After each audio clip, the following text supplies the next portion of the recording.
Folks, Pickleball Librarian here at the Kansas Book Festival, and I love traveling a lot. I especially love going to Arizona and the Wild West. And speaking of westerns, here's a good book about a main character named Rowdy, and this is pretty cool. I'm going to let author Chris Mullen tell us a little bit more. Oh yeah, sure. So Rowdy is a story about a young boy's journey down the Mississippi and across the Old West as he travels to search for a new beginning. He has to survive on his own. He's got to figure out what he's going to do the next day, and it seems like trouble is always after this poor kid. There's nothing that he can't handle when he finds people to trust and some aspects of loyalty along the way, but it's very can be kind of confusing at times for him, because when you're alone, who do you trust? And so having an opportunity for him to kind of make this journey and learn to survive on his own has been a really big growth life lesson for this kid. So I'm just really excited for Rowdy and for the opportunity to bring this story to teens and experienced readers as well, because of the life lessons that he learns, and of course of the action and adventure that Rowdy has along the way. Page-turning adventure. I mean, keeps you on your edge. And for my friends who are out there teachers, there's also a teacher guide. So this is actually a good book. I mean, a lot of folks, there's so many genres of reading out there, but it's nice to see a new name in the Western genre right here. Yeah, thank you very much.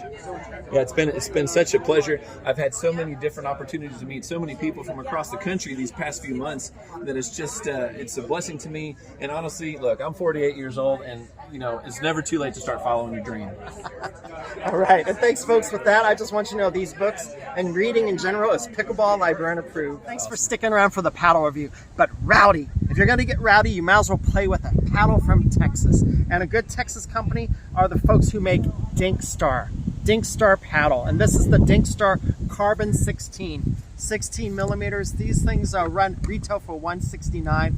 I love the feel of it. I love the dimensions. It reminds me of the Gamma 505. Okay, and some grit on there too, and very similar paddle.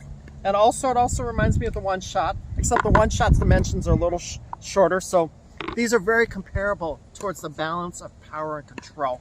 I mean, I love these because the thickness allows for some dwell time. The paddle stays on there and gives you control on your drives, which I like. Yet it has a lot of control. It's great for resets, drives, serves, and you can still dink with this too. Very great paddle, the Dinkstar Carbon 16 at $169. It's rowdy, it's from Texas, and you can dink with it and have lots of fun. It is Pickleball Librarian approved.